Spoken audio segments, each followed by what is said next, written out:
E eu vi o número dos selados, 144.000 selados de toda a tribo dos filhos de Israel. Então, este vai ser o estudo nosso hoje, né? Já estamos estendendo a quinta parte já do estudo do selo, do sexto selo. Vocês percebem que o nosso estudo é exaustivo sobre este assunto. Nossas conclusões é baseada em outras passagens da Bíblia para construir o pensamento. Primeira coisa que o texto deixa claro para nós aqui é que o número dos selados são 144.000. E afirma que a selagem é dos filhos de Israel. Ok? Este aí é um dos capítulos mais questionáveis do Apocalipse. Existem infinitas interpretações deste capítulo. Eu vou dizer algumas que eu conheço, tá bom? A primeira que eu conheço é que aqui está falando do Israel de Deus. Eu não estou falando que é certo e não estou falando que é errado, tá, pessoal? Estou falando que as explicações que existem sobre este ponto. Eu não vou julgar se é certo ou errado, não. Estou falando que informações eu tenho sobre isso. As pessoas interpretaram e eu descobri essas interpretações. Isso aqui se trata do Israel de Deus. Então, essas 12 tribos aqui, elas são espirituais.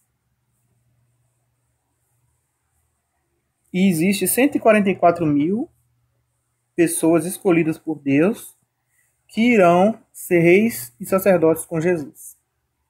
De forma literal. Até neste ensino, fala que essas pessoas irão morar no céu com Jesus. Ser reis e sacerdotes no céu. Esta é uma interpretação. Outra interpretação é que esses 144.000 são realmente dos filhos de Israel. Respeitando o que a Bíblia fala, né? A Bíblia fala que é os filhos de Israel. Em primeira das análises, deve ser entendido como filho de Israel mesmo. Só que, às vezes as pessoas confundem porque fala do Israel de Deus. Paulo fala do Israel de Deus. Que é composto por gentios e por israelitas. Então, isso realmente, nós nesse texto não sabemos do que se trata. Mas, aqui, se vocês prestarem atenção, começa a listar tribos. Existe um problema nessas tribos aí. Quer ver? Ó? Dá um pausezinho rapidinho aqui. Já vou caçar um documento. Pronto, já achei o documento, tá? Então, a primeira correlação que eu fiz ao fazer esse estudo, eu percebi que esse número de 144, ele estava presente no nome de Adão. Eu não vou entrar a fundo agora sobre isso, né? Só é uma pesquisa que eu fiz, né? Eu não vou entrar a fundo sobre isso. Bom,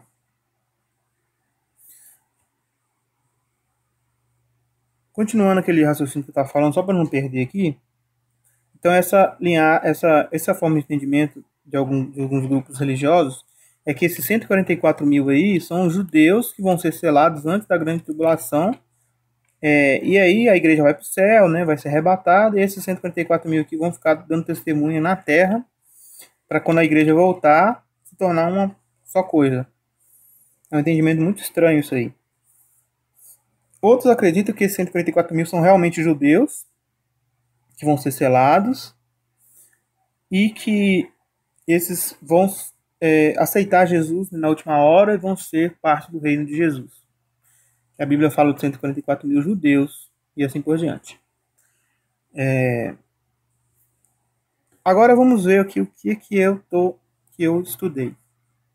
Primeiro, a correlação de 144.000. A Bíblia fala em Apocalipse 21, capítulo 17.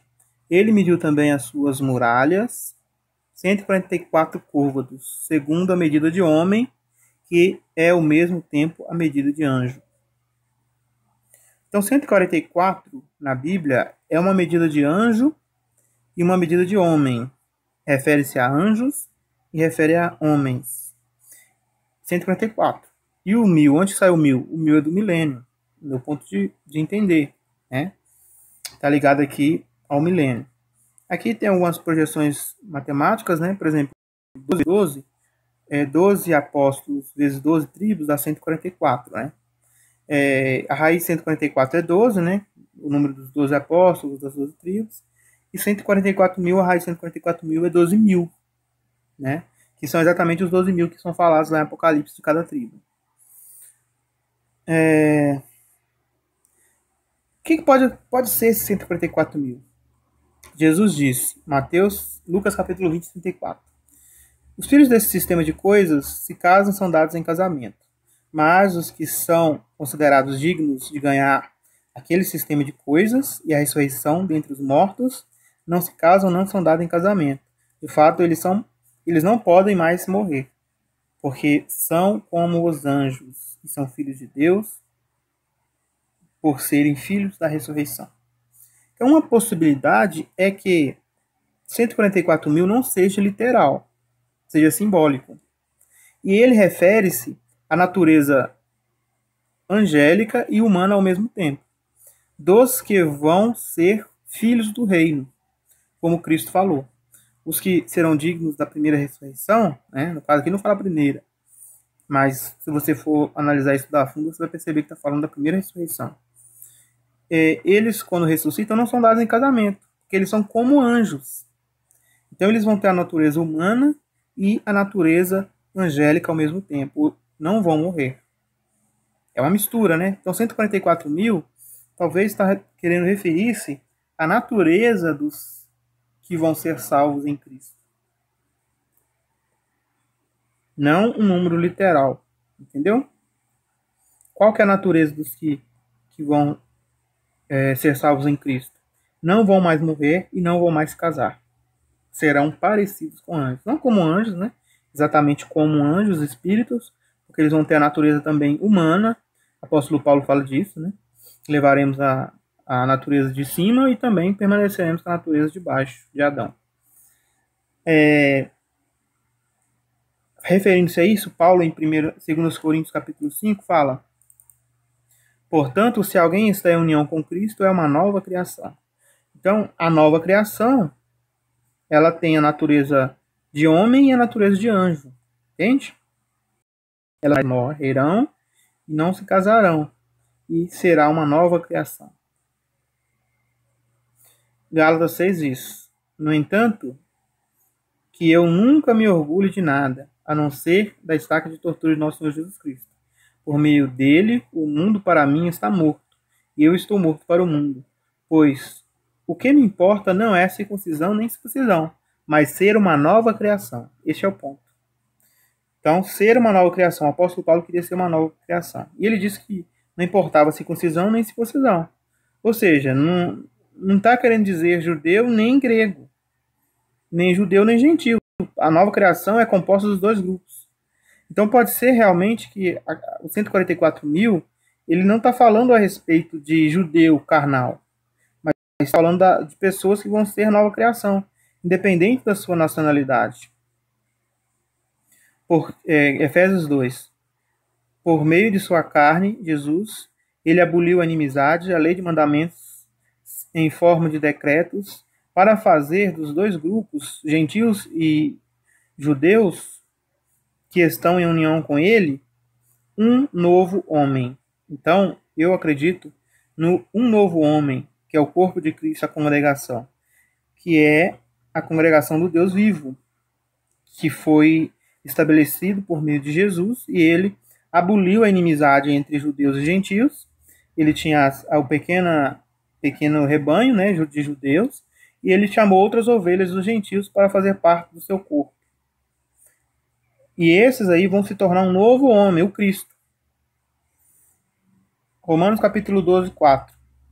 Pois assim como temos muitos membros e um só corpo, mas os membros não têm todas a mesma função, assim também nós, embora muitos, somos um só corpo em união com Cristo, mas individualmente somos membros que pertencem uns aos outros.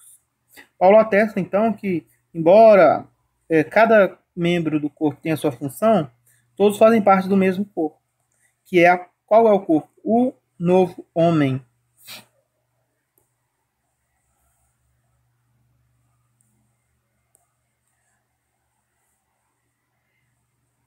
Vamos ilustrar isso aqui.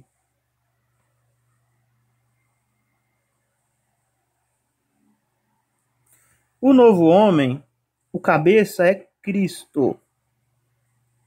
Cristo é o cabeça. Cristo é o cabeça, é quem toma as decisões do corpo. E aí, entre os apóstolos, vou colocar vermelho, apóstolos, instrutores,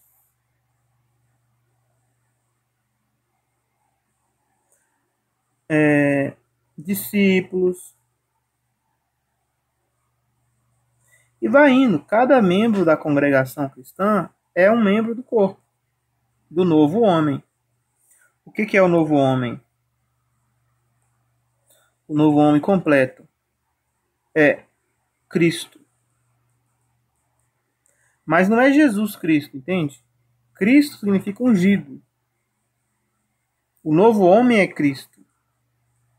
Jesus Cristo é o cabeça deste corpo, deste novo homem, que foi criado segundo a vontade de Deus. Mas o corpo todo, né, a exceção da cabeça, que a cabeça é Cristo, o corpo todo é constituído por pequenos pedaços, membros. E cada ser que é convertido a Cristo, se aproxima do Senhor Jesus, ele faz parte, ele é uma das células aqui do corpo do Cristo. E junto com outros das congregações, né? Por isso que é importante a congregação de Cristo. Vai se transformando em uma célula, e outra célula, até se tornar um órgão. E todo o corpo unido, fazendo operar, no final das contas vai ser o Cristo, o novo homem. Embora somos muitos membros, pertencemos a um só corpo. Pois assim como o corpo é um só, mas tem muitos membros, e todos os membros daquele corpo, embora muitos, são um só corpo, assim também é o Cristo. Esse o Cristo aqui não é Jesus Cristo não, viu, gente? Esse o Cristo aqui é um novo homem. Isso aqui é fantástico que eu estou falando agora.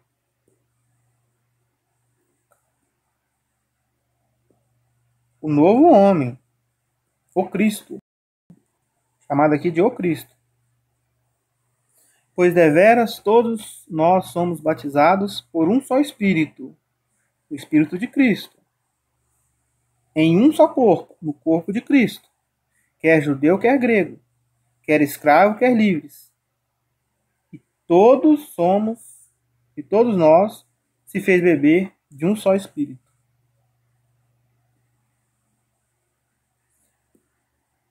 Há um só corpo de Cristo, um só Espírito de Cristo, assim como há uma só esperança. Todos os cristãos, eles têm apenas uma esperança. Pertencer ao corpo de Cristo. Não tem outra esperança para o cristão. Senão a Bíblia falaria aqui, ó, 2 esperanças. Só tem uma esperança para cristão. Pertencer ao corpo de Cristo.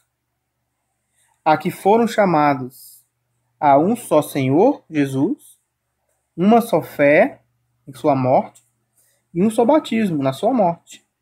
A fé da sua morte e o batismo da sua morte. Todos somos batizados em Cristo, Paulo falou. E um só Deus, o Pai, Yahuwah, Jeová, YH, VH, de todos. Ele é Pai de todos. Do Cristo, Jesus e também dos irmãos de Cristo. Que é todos, que é sobre todos. O Pai é sobre todos. O Pai é sobre Jesus, é sobre todos. Maior que todos. Por meio de todos, ele é por meio de todos e em todos. Jesus falou, eu e o Pai somos um. Se estarmos junto com Jesus, também o Pai será um com a gente. Então é trindade? Não, não tem nada a ver com trindade. Ser um não significa ser trindade. Senão nós também seríamos trindade com Deus. Entendeu? Efésios 1, 22. Sujeitou-lhe também todas as coisas debaixo dos pés, a Jesus. O Pai sujeitou a Jesus. E o fez cabeça. Cristo é o cabeça. Sobre todas as coisas. Sobre todas as coisas o quê? No que se refere à congregação, que é seu corpo.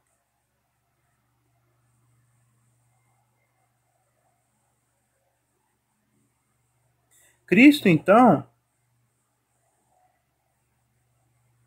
então, é o cabeça no que se refere à congregação, seu corpo.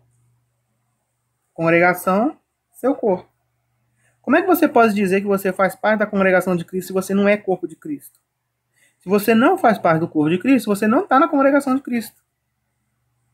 Não tem jeito de você estar na congregação de Cristo e não fazer parte do corpo de Cristo. Quem fala isso é Efésios 1. A congregação é seu corpo. Como é que você vai participar da congregação se você não é corpo do Cristo? A plenitude daquilo que em tudo completa todas as coisas. Se você não for corpo do Cristo, fazer parte do corpo de Cristo, você não participa da plenitude que completa todas as coisas. Eu vi também o Cordeiro em pé no Monte Sião, e com ele 144.000 que tem seu nome e o nome de seu pai em suas testas. É uma coisa que nós vamos estudar mais para frente, né? Mas, falando a verdade, cresçamos em todas as coisas, por amor em direção àquele que é o cabeça, Cristo.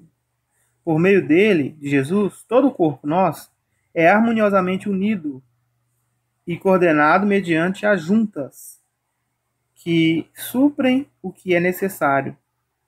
Quando cada membro funciona bem, quando cada cristão trabalha bem, faz seu trabalho de forma correta, isso contribui para o desenvolvimento do corpo de Cristo, à medida que edifica a si mesma em amor. A pessoa edifica a si mesma e ela contribui para o corpo de Cristo. Apocalipse 14. Estavam cantando o que parecia ser um novo cântico, diante do trono. Preste bem atenção nessa expressão. Diante do trono. Diante das 4 criaturas viventes e diante dos anciãos. Ninguém podia aprender esse cântico, é 744.000 que foram comprados da terra. Os 144.000, então, foram comprados da terra. Isso é uma verdade. Esses são os que não contaminaram com mulher, de fato são virgens. Esses são os que estão seguindo o Cordeiro para onde quer que vá. Foram comprados entre a humanidade como primícias para Deus e para o Cordeiro. E não se achou engano em sua boca, e eles não têm defeito. Se os 144.000 fossem judeus, todos judeus, literais, eles também teriam de ser virgens. Todos não poderiam se casar. Eles deveriam seguir o Cordeiro para onde quer que eles vão. A gente sabe que hoje o judeu não segue Jesus para lugar nenhum. A grande maioria nem segue Jesus.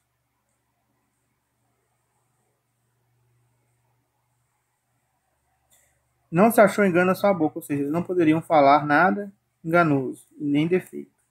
Então, tá claro que isso aqui é simbólico. Vou pagar essa conta já, gente. Calma.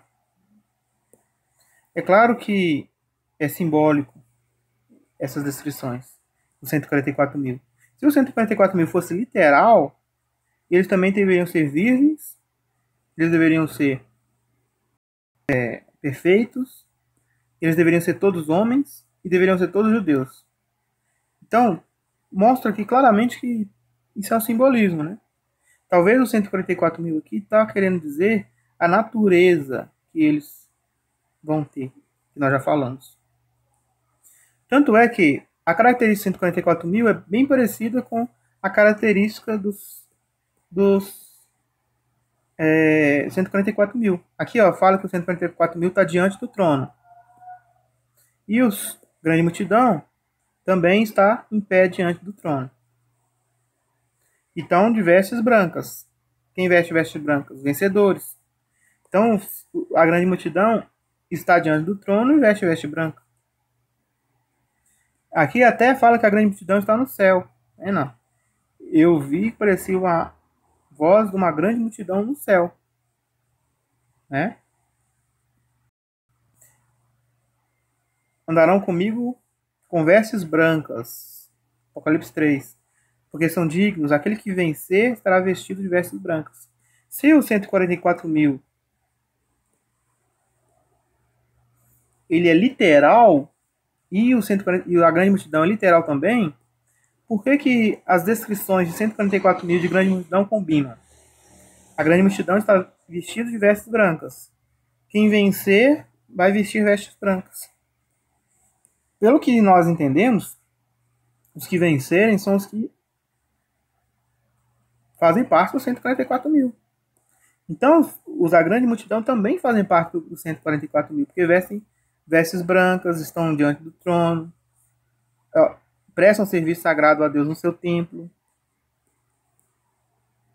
E eu vi algo que soava como a voz de uma grande multidão, como o som de muitas águas, cantando louvem a Jah, né?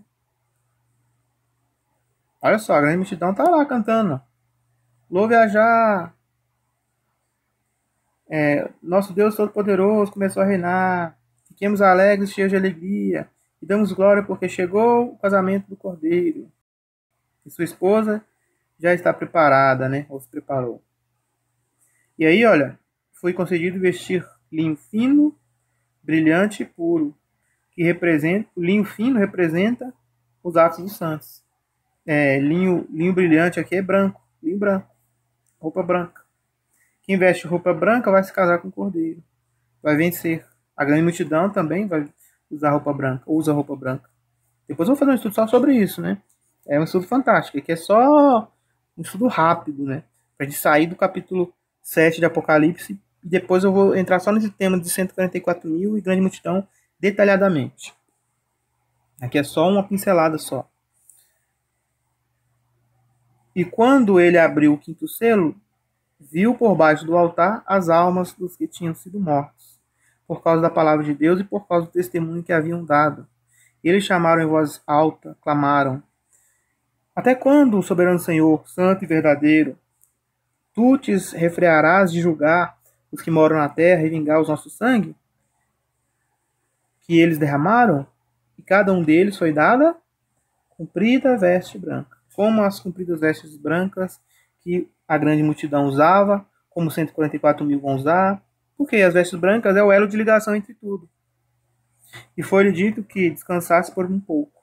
Então, quem morre e descansa em Cristo recebe vestes brancas.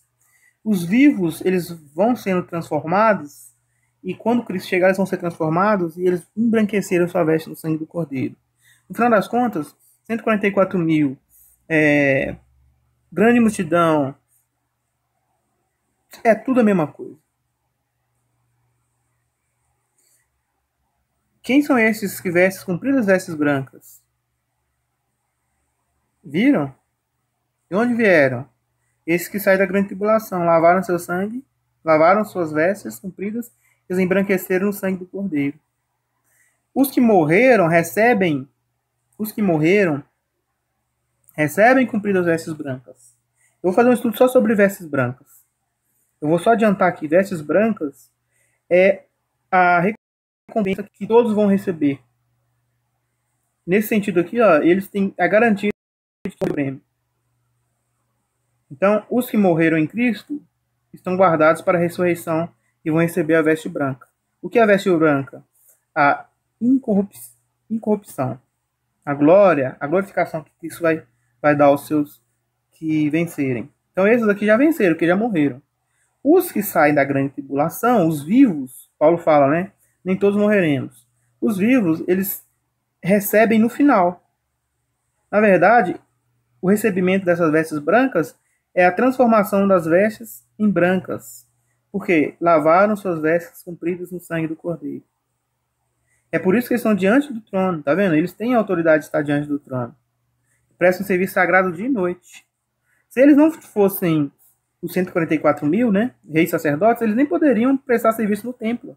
Porque quem presta serviço no templo são sacerdotes. É simples de entender isso. Nenhum ser pode entrar no templo se não for sacerdote. Prestar serviço no trono, no templo de Deus, de noite, entrar e sair, é só sacerdotes que vão governar a terra. Então, a grande multidão também é sacerdote.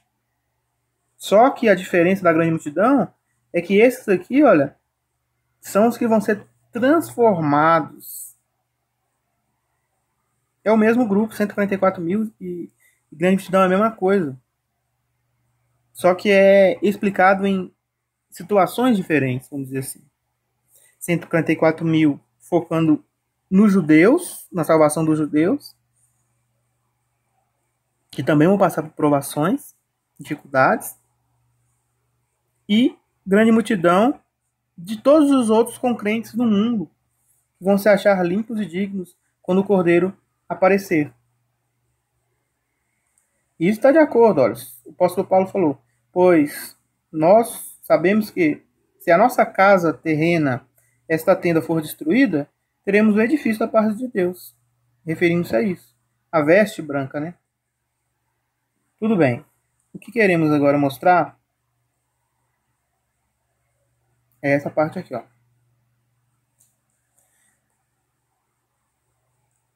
Quem são os filhos de Raquel? José, Benjamim. Os filhos de Bila, Dan, Naphtali. Filho de Zilpa, Gad e Azé. Filho de Leia, Leia teve 6. As outras 3 mulheres da vida de Jacó, teve cada uma 2. São 12 filhos, né? E, na verdade, Leia teve até a terceira, que é Diná, mas ela não conta como tribo, né? Então, ó, Raquel teve 2, Bila teve 2, concubina, Raquel esposa, Bila concubina, Zilpa concubina. De concubinas, Jacó teve 4. De esposas verdadeiras, Jacó teve 8. Total, 12. Ok? Apocalipse. Apocalipse faz uma... Tem um problema em Apocalipse. Apocalipse, ele faz a descrição das tribos. Tem um problema aqui. E a tribo de Judá, 12 mil. A tribo de Ruben, 12 mil. A tribo de Gad, 12 mil. A tribo de Asser, 12 mil. A tribo de Naphtali, 12 mil. A tribo de Manassés, que ia ser a tribo de Dan. Entendeu? Aqui devia ser a tribo de Dan, no lugar da tribo de Manassés. Porque Manassés, ele entra na tribo de Judá.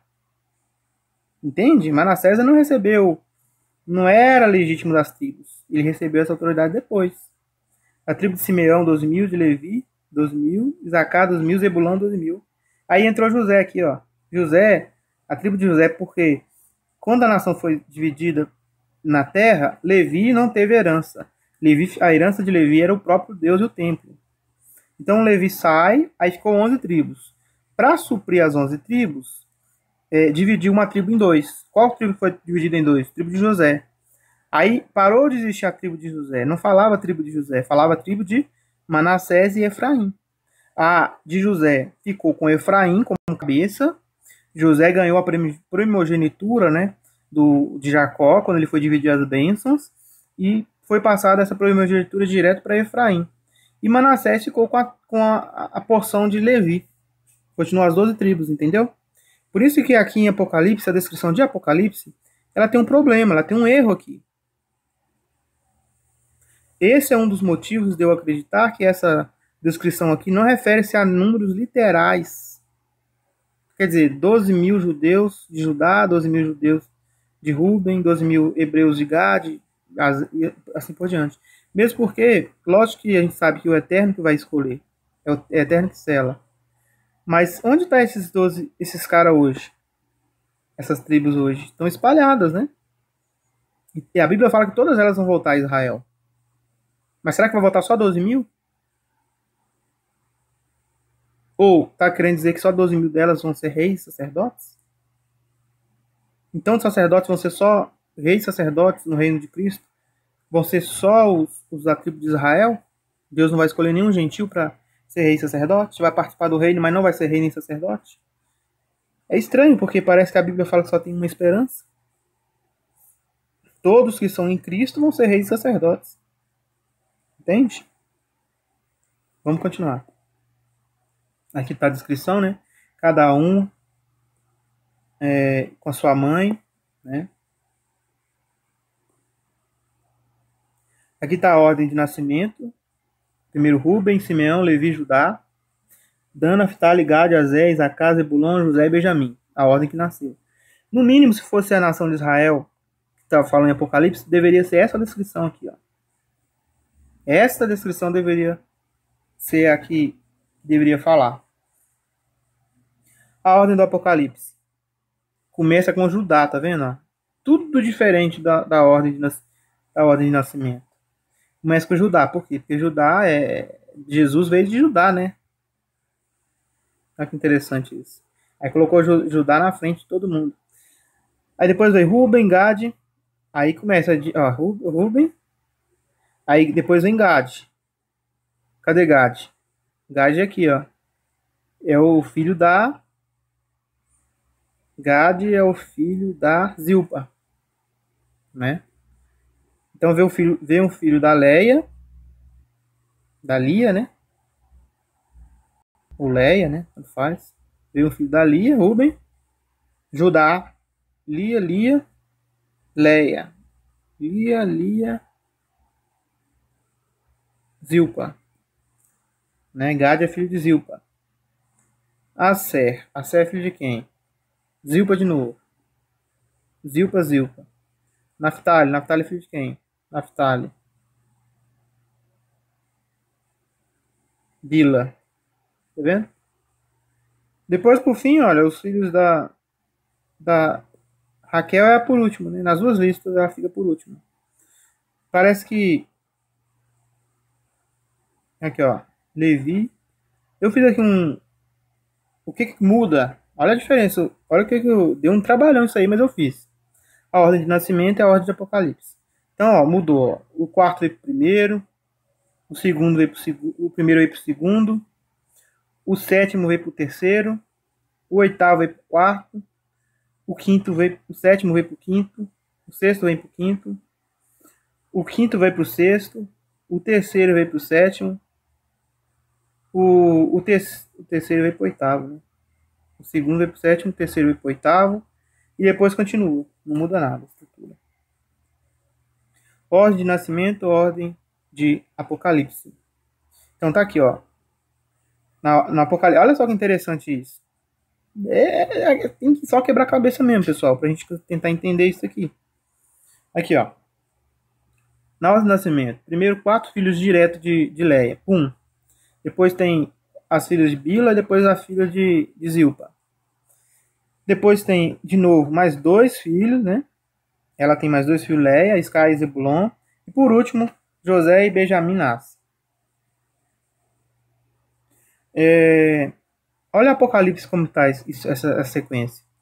Pegam 2 filhos de Leia, 2 filhos de Zilpa, 2 filhos de Bila, 4 filhos de Leia e 2 filhos de Raquel. Veja que tá trocado as ordens, tá vendo? Olha aqui, ó. Essa primeira sequência aqui, olha, de 4, ela foi para a última. Depois teve 3 sequências de 3. E a base permanece. O que isso quer dizer? Não sei. É só curiosidade mesmo. Ordem de nascimento e ordem de Apocalipse. Olha só, o Dan, ele entrou com Manassés em Apocalipse, que está na tribo de Josué. Manassés aqui tem que estar em Efraim, junto aqui com o irmão, tá vendo? Outra observação que eu fiz. Aqui, olha, é a ordem de nascimento, né? Ruben, Simeão, Levi, tudo em Gênesis. Está escrito aqui, ó. Judá, Zebulon, Isacar, tudo na ordem certinha do texto. José e por fim Benjamim. Ordem de nascimento. Aí eu consegui fazer também a ordem de Jacó. Jacó abençoou os filhos, ele não seguiu a ordem de nascimento. Ele foi chamando, né? Olha a ordem que ele chamou. Ele chamou Rubem, Simeão, Levi e Judá. Quando chega no quarto, que deveria chamar Dan, ele chamou Zebulon. Zebulon era aqui o 10º filho, ele chamou Zebulon. Dá pra entender um negócio desse? Aí depois ele vai e chama Isacar, que era o 9º. Depois aí chamou Dan. Dan ficou esquecido, tá vendo? Chamou Dan. Depois chamou Gad, depois chamou Aser, depois chamou Naftali, depois chamou José e Benjamim. Essa foi a ordem, né? Que foi na Bíblia, se você pegar, você consegue achar. Então aqui ó, temos a ordem que Jacó abençoou, a ordem de nascimento e a ordem do Apocalipse. Vocês sabiam que tinha essas variações na Bíblia? Quais foram as bênçãos que foram dadas a cada filho? Rúben, és um filho. Simeão, ouvindo. Levi, junto. Significado, aliás, né? Judá, louvor. Dan, juiz. Naftali, lutando. Gad, fortuna. Azer, feliz. Isacar, galardão. Zebulão, morada. José, aumentador. Benjamim, filho da minha dor. Filho da minha destra. Esses são os significados dos 12 filhos de Israel. A bênção que cada pai deu para seu filho. Rúben, meu primogênito, minha força, o princípio do meu vigor. Simeão e Levi deram a bênção junto. São irmãos, e suas espadas são instrumentos de violência, por causa daquele evento de Diná. Judá, a ti louvarão os teus irmãos, por causa de Jesus. E a tua mão será sobre o pescoço dos teus inimigos. É um leãozinho. Por isso que Jesus é leão da tribo de Judá, por causa da bênção de Israel. Zebulon habitará no porto dos mares, será como porto. Então Zebulon sempre viveu perto dos mares. Tranquilamente, quando a nação de Israel foi espalhada pelo mundo, essas nações hoje que são marítimas, pode ter certeza que tem muito descendente de Zebulon aí, tá? Isso é profecia que ia se cumprir de Jacó, né? Jacó era um profeta. Isacar é um jumento de fortes ossos, deitados entre dois fardos. Ou seja, ele sempre serviu, né? Trabalho pesado. Isso se cumpriu, né? Quando eles entraram na Terra Prometida. E também está cumprindo até hoje isso aí. Pode ter certeza que está. Dan julgará seu povo. A maioria dos juízes de Israel foi da tribo de Dan, né? Então também, ó, isso aí foi dito por Jacó, né, quando ele ia morrer. Depois teve cumprimento certeiro.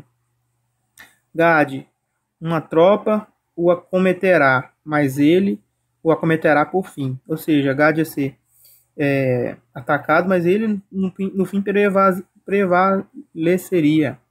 Depois, se vocês quiserem estudar um pouquinho sobre a tribo de Gade, vocês vão ver que isso se cumpriu. Azé, o seu pão será abundante. Então, era um lugar de muita fartura que eles herdaram, né, na terra prometida. Naftali é uma serva solta. Ele dá palavras formosas. José é um ramo frutífero. Ramo frutífero junto à ponte. Seus ramos correm sobre o muro. Existe um estudo das duas tribos de Israel que mostra como que a descendência de José faria parte das nações, né? Alguma coisa que tem que ser muito bem estudada, porque é maravilhoso esse estudo. Benjamim é um lobo que despedaça.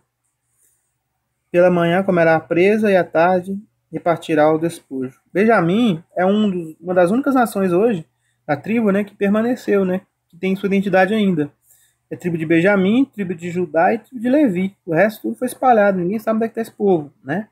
Por isso que o apóstolo Paulo falou, né, eu sou da tribo de Benjamim. Sabia que tribo ele era. Então aqui está a descrição, né, dos filhos em número, né? Certinha. Número também, tá vendo? Aqui mostra a divisão de Efraim e Manassés por José, quando eles dividiram a terra.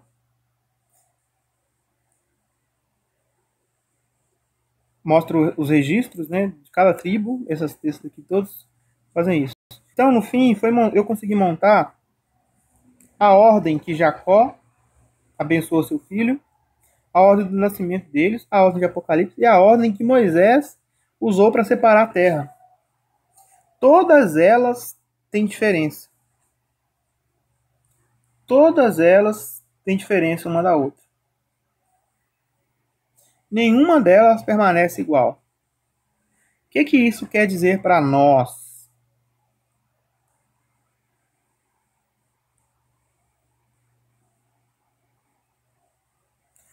Temos que estar abertos para entender que Apocalipse capítulo 7, que fala os 144 mil, pode estar referindo-se sim aos judeus. Mesmo que excluíram lá o Dan,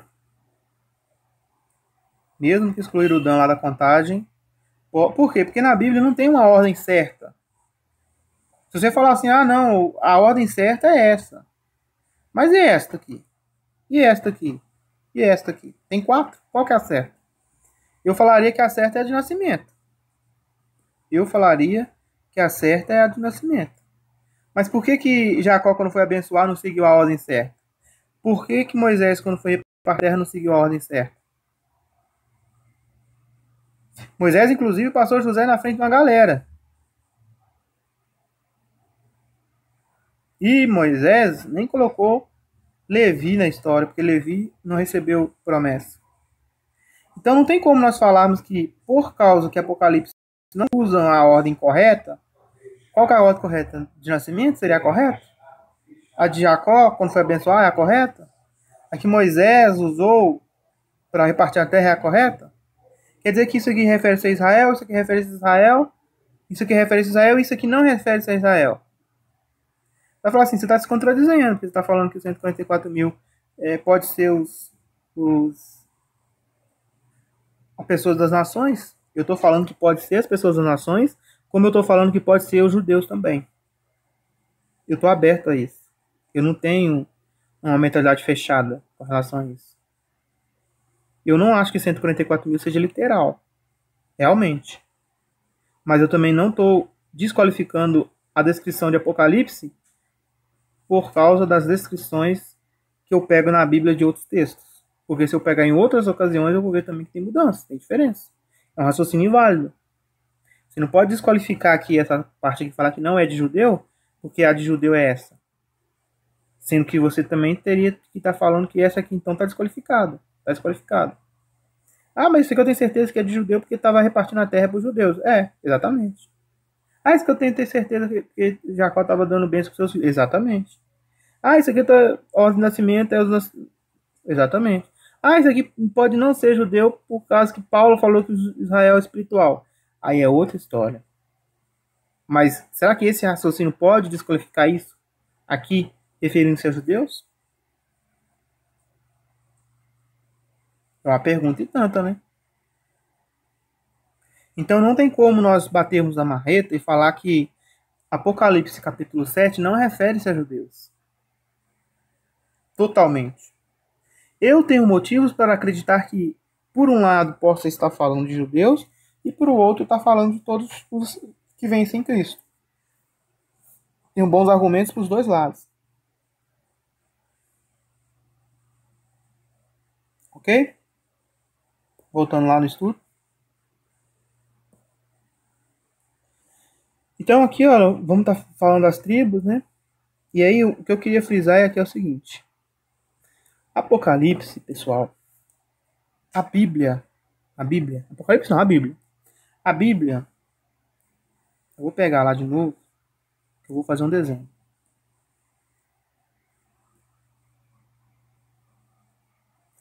A Bíblia, não Apocalipse, a Bíblia. Toda a Bíblia. Vamos?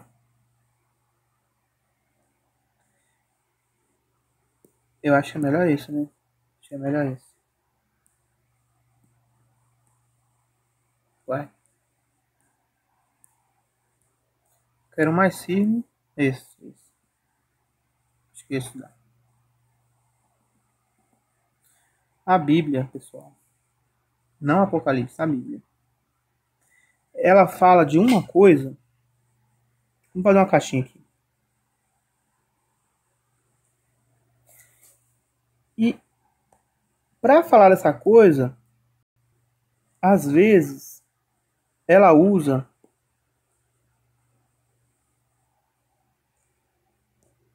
vamos voltar aqui preto aqui. Vamos supor que isso aqui, ó, tá querendo falar de Jesus. Vou colocar só um J aqui, tá? Jesus. Ora, a Bíblia fala que Jesus é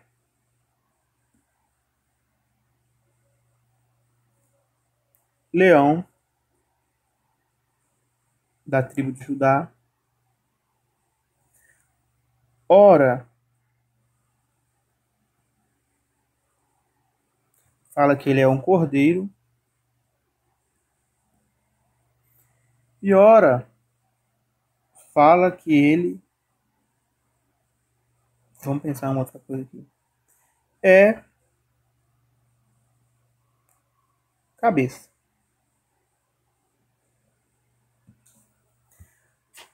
O que tem de incomum em todas essas expressões que são usadas aqui? Qual que é o incomum? Jesus. Para explicar Jesus, ora ele é cordeiro, porque ele morre. Ele é cordeiro porque ele morre, entregado como sacrifício. Ora ele é leão. Leão por quê? Porque ele ruge como um rei. O rei é o leão, é o rei da selva, né? Da savana. Jesus também é o rei. Ora ele é o cabeça. Por que cabeça? Porque ele é o cabeça do corpo. Até esqueci um aqui, ó. Ora ele é noivo. Por que ele é noivo? Ele tem uma esposa. O que o noivo faz? Casa com alguém. Ora ele é... Vamos pensar um outro título aqui. Ele é pai. Por que ele é pai? Porque ele comprou a humanidade. Isaías fala que ele é pai, ele é Deus eterno, né? Tá. Então, onde eu tô querendo chegar com isso aqui? Todos esses títulos, embora sejam diferentes, eles apontam para o mesmo Jesus, Yeshua. Vocês acham mesmo que isso só acontece com Jesus? Vocês acham mesmo que isso só acontece com Jesus?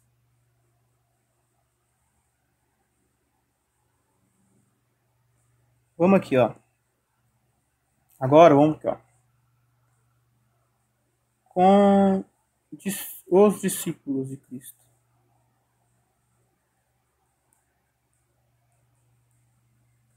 Ora são chamados de congregação. Ora são chamados de corpo. Ora são chamados de noiva. Ora são chamados de congregação, corpo, noiva. 144.000. Ora são chamados de grande multidão. O que eu queria mostrar para vocês é que é a mesma coisa, sendo falada de formas diferentes. Por que é congregação? Porque estão reunidos. Por que são corpos? Porque quando eles estão reunidos, são órgãos do corpo de Cristo. Por que são noivas? Porque vão simbolicamente casar com o cordeiro. Por que são 144.000? No meu ponto de vista. Porque eles vão ter natureza de anjos e de homens.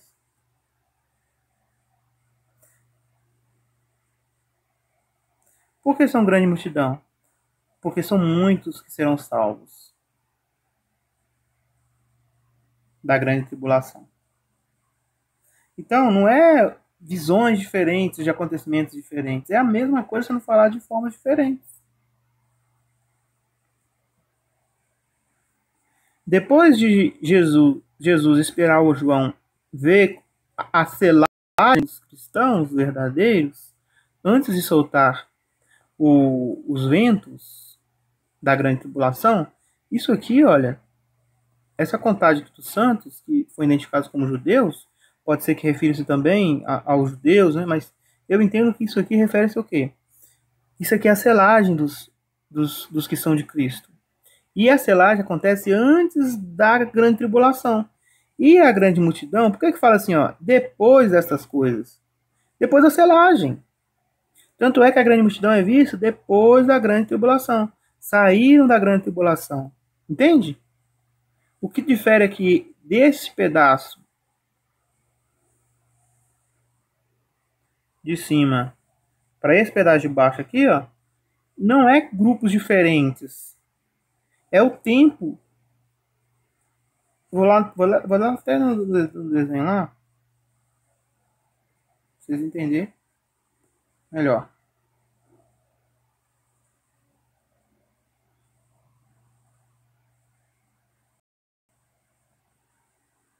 Eu estudei e orei muito sobre esse assunto. Vou falar uma coisa que eu estudei muito sobre isso. Então, tá aqui, ó. A selagem dos 144 mil. No meu ponto de vista, representa todos os cristãos. É antes da GT. Vou fazer aqui, ó, esse círculo aqui, ó, vermelho. Vou fazer ele mais grosso também. Ó.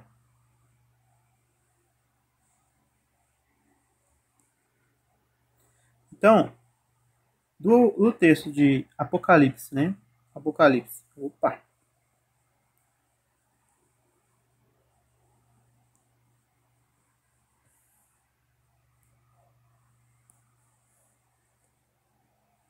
Esse pincel me dando cor, hein? Então, ó, Apocalipse, capítulo 7,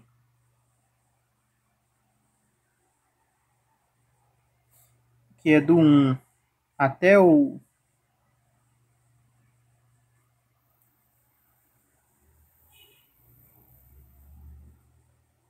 até o 8.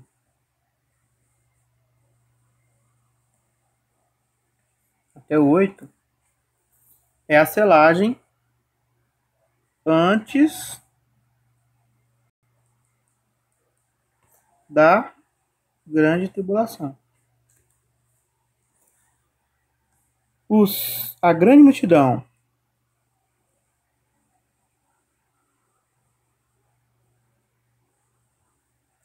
você tem que entender que isso aqui tem uma passagem de tempo. Porque isso aqui acontece antes dos ventos serem soltos. Isso aqui é narrado depois que os ventos estão soltos. Então não é que tem 144 mil e tem grande multidão, que são dois grupos. Está falando do mesmo corpo de Cristo, só que em momentos diferentes. Antes da GT e depois da GT.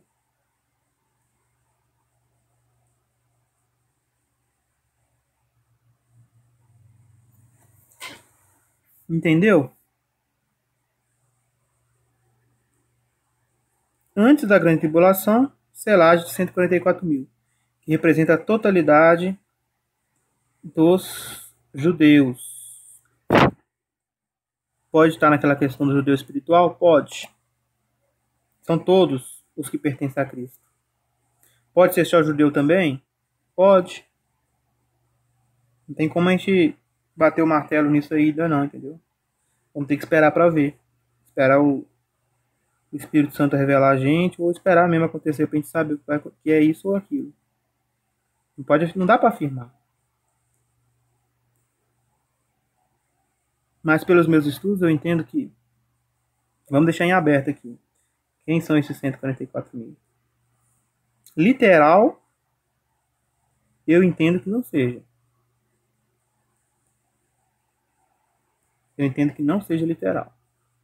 Não é só 144 mil.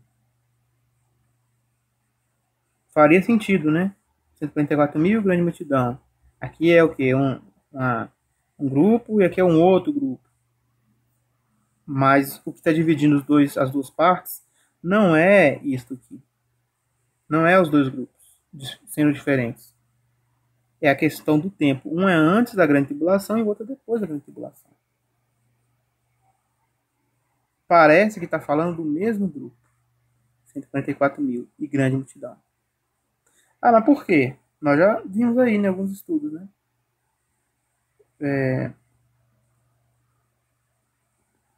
Eu vou fazer um estudo depois mais detalhado sobre isso, tá? Isso aqui é só para a gente terminar mesmo a nossa tigela. Tigela não, selo, né? Nosso sexto selo. Vamos sair. Vamos descartar. tá?